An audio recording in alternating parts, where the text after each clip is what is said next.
Are you ready?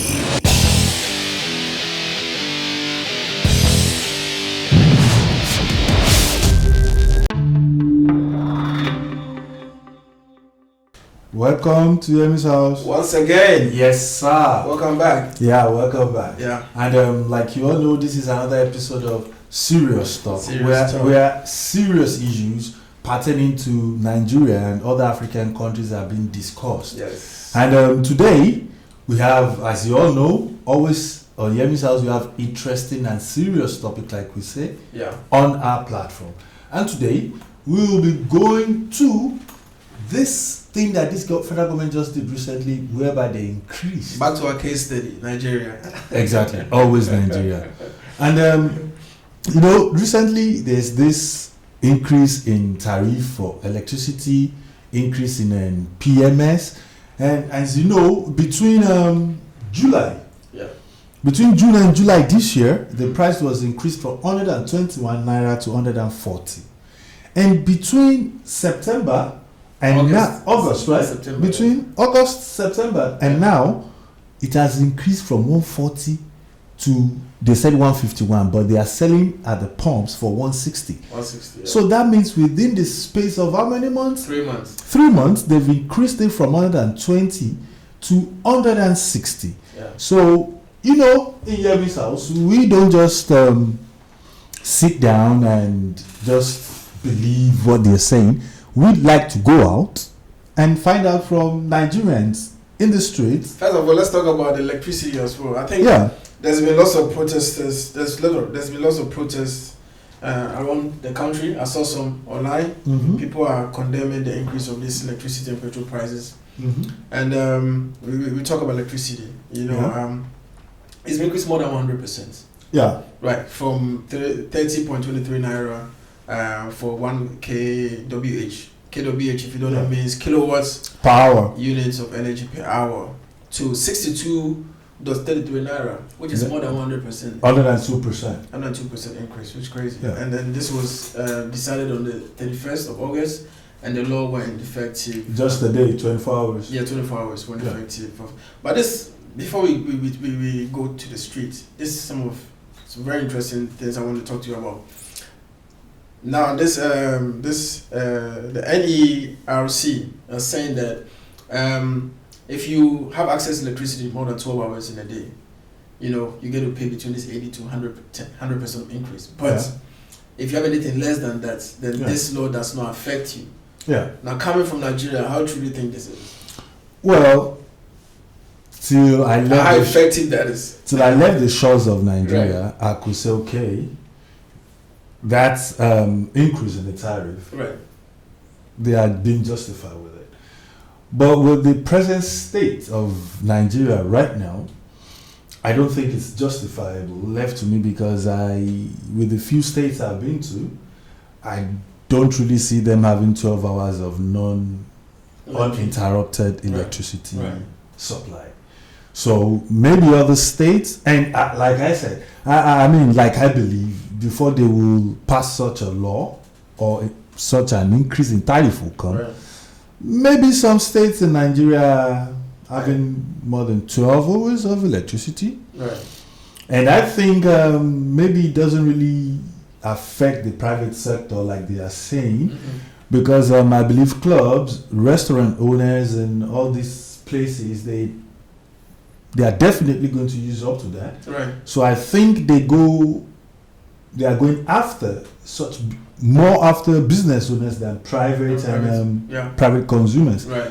But there is no way it will affect them, that it will not always end up bouncing back on the masses. Of course. Yeah. So will force to increase whatever that they are selling because they are paying more. Exactly. Right. So all in all, I believe they have their reasons for increasing it. Right. But for an average Nigerian, with what we've seen in the streets, let us leave it open for Nigerians to be the judge of that. Okay. So we will go into the streets right now. Yemi's house. We went out there to the streets to get opinions of other Nigerians. So and this is what we found out. Interesting. Interesting. Stay tuned. So enjoy. As a person, I would say the effects. Okay, let me start from that of the electricity tariff.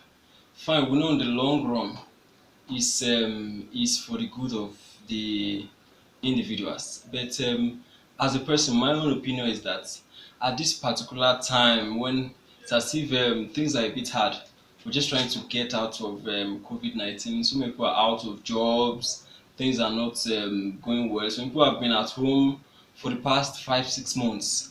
And then at this present time, they are actually increasing the tariff. It's to me, it's actually unbearable because the last time I can remember the last time I subscribed, I paid my NEPA bill. Of course, the 3,000 units I bought was actually okay, but now it's as if it can't even last me for like a month. So the effect is actually is on the high side. Then concerning the fuel price again increase at this particular time, I can't deceive you. It is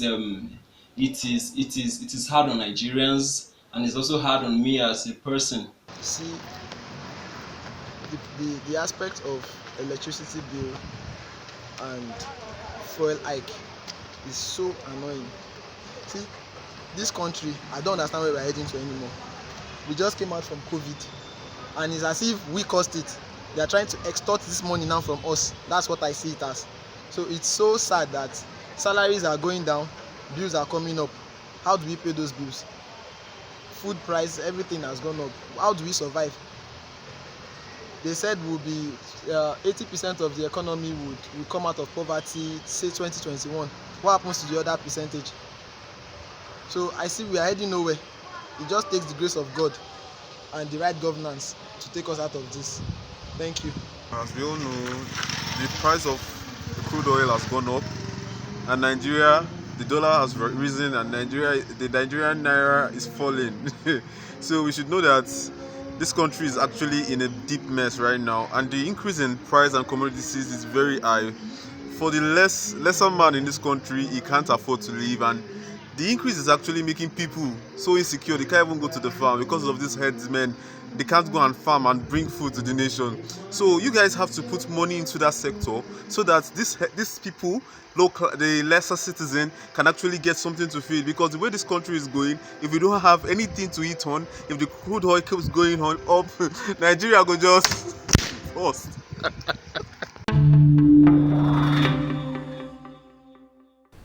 Welcome back. Welcome back. Oh, People are not happy. no, not at all. People are not happy. Not at all. No wonder there's been lots of protests Yeah. in places. People are not happy. But So let's go to our analyst yes, and Mr. Potato, Mr. Yokoto. maybe let's see if he too is as angry as they on the street. So Mr. Ghana will go ahead and seek Mr. Potato's opinion on this whole issue. Mr. Potato, welcome back to the show. Mr. Potato, my first question is, as you know, there's been an increase of tariffs in Nigeria, electricity and petrol to be precise, and it's gone from 30.23 naira for 1 kWh to 62.33 naira, and petrol went from 121 to 160 within 3 months. So please give us your opinions on this issue. Yes, I want to thank you for having me. I want to tell you that despite all, Nigerians are happy. We are hopeful, especially if we cannot get good governance. We are hopeful that we'll make heaven. Somehow, we shall know that we'll go to church and we'll sing and dance. But let's talk of governance. Let's talk of what they are giving us. The government is only displaying what we can term as sheer wickedness. Even if there was any reason at all to increase any tariff, it is not when the world is just coming. We are not even out of COVID-19. So number one, the timing is wrong. In whatever guys, the timing is wrong. Many families have lost their means of livelihood. Things have not worked for a long time because of COVID-19. And our government felt it was the best time. When other countries were giving out palliative, there's no palliative to any Nigerian. All we hear is increment in this. Number one, from inflation to devaluation of currency to increment in pump price of petroleum products, to food regulation, as they always say. I can remember Obasanjo deregulated, Adua deregulated, the next government deregulated. Now we are having this Buhari government that has deregulated once again. I think after food deregulation, we are going to have very full deregulation. Then we have the very, very full deregulation of the downstream sector of the petroleum industry. But that's not the issue now. The NERC, they brought a MITO some times ago. That's multi-year tariff order. In fact, I can remember Sam Amadi, the then Director General, he said it is not going to affect the common man. I don't know how you are going to increase the cost of an item, and it's not going to affect the consumer. That is another theory for him because of his PhD. He should come and prove it to us. Now, let me say that there is a problem of transparency in that sector. Transparency is an issue. Now, how do you justify government assets that some people bought, they claim to have purportedly bought, and government is still subsidizing? Government is still pumping money into that sector, yet they are claiming that until you increase tariff, you cannot deliver electricity to the people. As I talk to you, I'm on generator. 90% of houses are on generator in Nigeria as I speak. I don't know if in Germany you use generator. I doubt if you have generator. That means from my minimum wage, I will still go ahead and buy fuel. Every car you see in Nigeria, average car you see in Nigeria has keg in it. Keg, I don't know, jerry cans in their boots. Average of the cars you see on the street of Nigeria, they have jerry cans in their boots. And this is after 60 years of continuous mining of petroleum. The same thing that Saudi Arabia is doing, the same thing that Qatar is doing, and we still end up taking from our hard-earned money to buy generator, to power generator. Now there's no meter. There's no meter. That means what PSCN think or disclose, what they disclose, the distribution companies, what they feel that you should pay is what you pay. It is not what you have consumed. That is where the thing is enshrouded in the kind of mystery. So there's no transparency. There's no transparency in that sector. Now another one is investment. Investment in that sector, I can tell you, the discos are just taking rent. They have not spent money. They are just taking rent.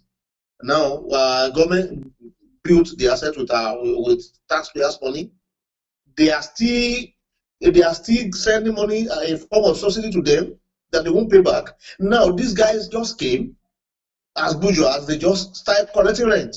They are not spending a dime to improve the system. People that the consumers will still have to buy transformer in most cases. They put electricity poles, electricity cables, and they buy meter from black market. Some don't even have.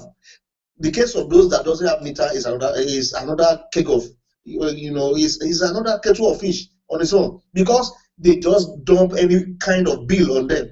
A small house that maybe you don't even live in there, they still bring like 20,000 in a month. In some places, 30,000 naira. So it's a kind of an issue that if we start talking about now, you won't be able to conclude it. You won't be able to finish it.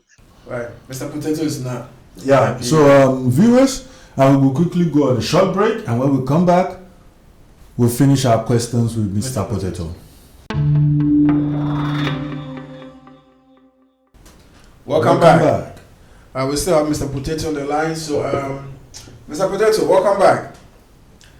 So my second question is the NERC made known of some reasons why these tariffs were increased. So I would take these are facts.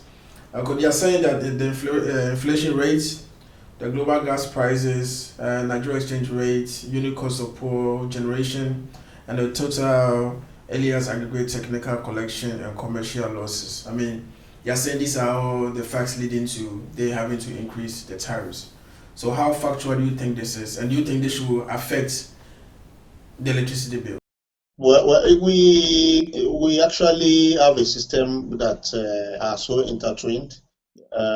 We we are saying the cost of gas is much, whereas we are flaring gas daily. As I speak to you, gas is being flared in the south. As I speak to you, we are wasting gas in the south. And we are saying the cost of gas is much. Okay, we are saying that along the line there is destruction, there is vandalization.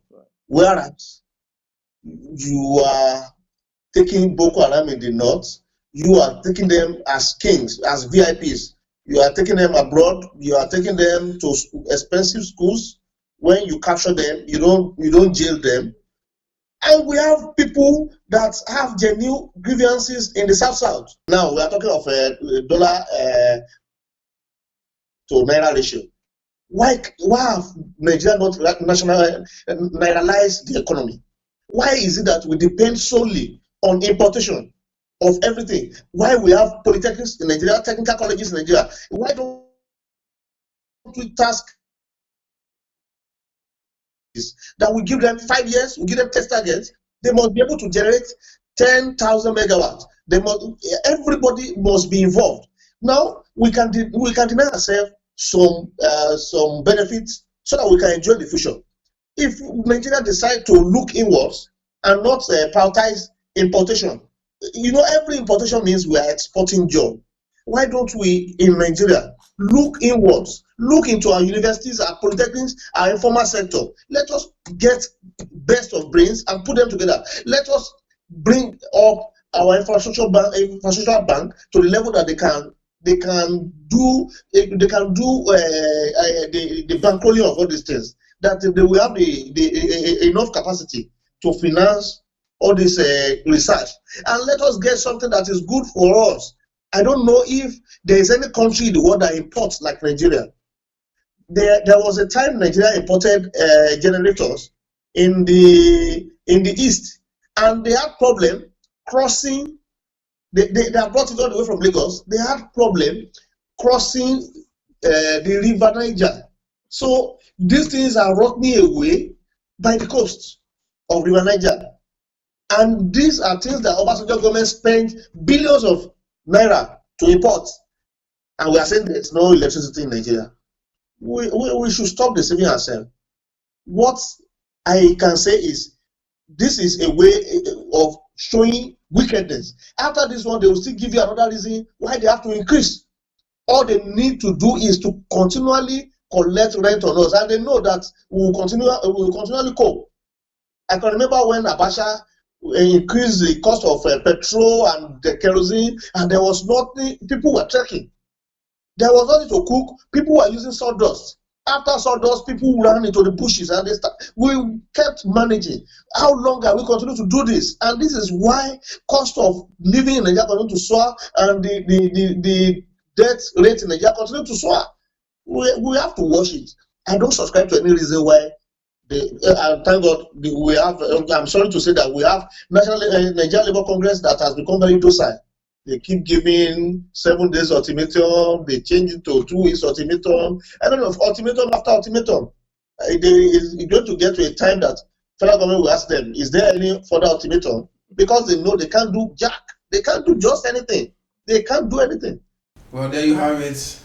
Mr. Potato, all the way from Nigeria. As viewers can see, he's not happy. He too, Mr. Potato is really, really angry. As you can see that. Yeah. It seems nobody in Nigeria, not many Nigerians are happy with this sudden increase. Yeah, it's a disaster. In tariff and in the PMS price. I hope they can do something about it. So yeah, I sincerely hope the Nigerian government listening and watching this show. I hope so. And I think that, and I believe, because I believe it, right, that they see this non-conformity with the increase on the part of Nigerians, right, should really make them have a change of mind. Right. Because if you come to think of it, the minimum wage that is supposed to be the entitlement of an average civil servant in Nigeria, Right. most states are yet to pay The and minimum wage. implement it. Right. And now all of a sudden, you are increasing the tariff on electricity and PMS. So the wages stay the same, but these other tariffs go up, Yeah. which affects households. And yes, I mean, Nigeria, my country, is a country whereby petrol, they survive virtually on petrol. Yes. Because right now, because of the inadequacy of electricity, Yeah. of that energy, people tend to have alternative by using their generating sets. Yeah. And most of these generating sets use PMS, Yeah. petroleum. Yeah. And now, when you now increase it, definitely a food seller who is We have to using, increase it. yeah, will increase the food. I mean, That's why normally when yeah. prices of petrol and electricity go up, it affects everything. it affects everything. Everything. But You it know, seems basic amenities. but it seems the government is not realizing this, and that's one thing I want them to sit down and realize that, okay, now that you are in power, you don't see this, but when you're no longer in power, don't forget, state allowances, security votes will not be existing again. Yeah. So you'll be back to where you left, and you'll be back to the same people who you were governing Everything else will before. affect whatever decisions you make will come Yeah, back in. so whatever decision you're making today, Right. it will tell. But as a country, you have to look at everything as okay. So we have to increase this and that. So how do we increase? And how do you cushion that effect on the system, on the economy? They don't have any cushion effect for it. Like they increase it, but there's nothing to cushion that effect to make the They should citizens increase. to not to feel it. Right. There should, You first of all, understand? there should be lots of jobs available. If everybody's working, nobody complain, and the paycheck should rise. You know, minimum wage should go up. You know, and this is my suggestion. But Yeah. I think if everybody's working, then and Europe is not like we live here. It's not roses. But the fact that people have jobs, you know at the end of the month you get something coming, even if it's not much. You know you're not going to be hungry. So Yeah. that takes a lot of burden from you. That's why you don't see a lot of people are rich here. You don't see nobody protesting because nobody's hungry really. There's lots Yeah. of jobs. So I think if they create jobs and they give people a chance to And it's so Africa- sad that our leaders, they come over here, they see this, but they're not they don't implementing that implement it. into I don't our know, it's own just a system. form of controlling people. Yeah. They can't create jobs. And if you're in power, education, if you're not able to use your education to create a successful livelihood, then the education is just information. Yeah. Yeah. And information, and you have information without you disseminating that information makes that information useless. Useless. So there's so many useless people out there with information, and Yeah. but they cannot turn that into building something for people to benefit from. So Yeah. you don't deserve to be in power. Not at We need all. people who can create, who can foresee, who can build a country where it's not just us. 100 years. We don't need people who have short-sighted. short-sighted, Visionless. who are short-sighted, and moreover, we don't. And need- the youth around Africa, not just Nigeria, should start thinking of getting into power to make change. You know, I think this will help because you and I seem to have this, and I know most young people around Africa as well. They have so many ideas they can implement, but it's a thing about Africa that you have to be on a certain. You have to position. be an old man with a pot belly, with To be a bald hair, politician, to but- be a politician. Yeah, but the shouting, No. we need to make change by The president of France, you very know, young. Canada, very Canada, young. young. Right. So the first was, Look at the new president of Ethiopia. very young. Very young. Doing like a lot of We things. can go on and on and on and on. So get into power so we can implement some of our ideas and hopefully we can change Africa for. Yeah, just like some of our brothers here are trying to We're doing. show power and show that they can do something even in a foreign land. Right. These are little. We have Oh yes. a brother. Yes.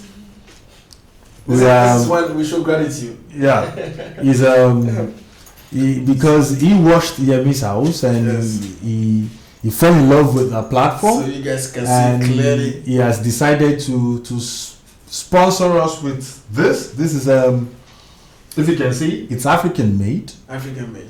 Good and quality. good quality. Good quality. You can see A from waist there. bag and And it produces waist bag, face mask, and face masks. Very important. backpacks, handbags, Right. It does all African material, good qualities, Yes. not this typical Yes.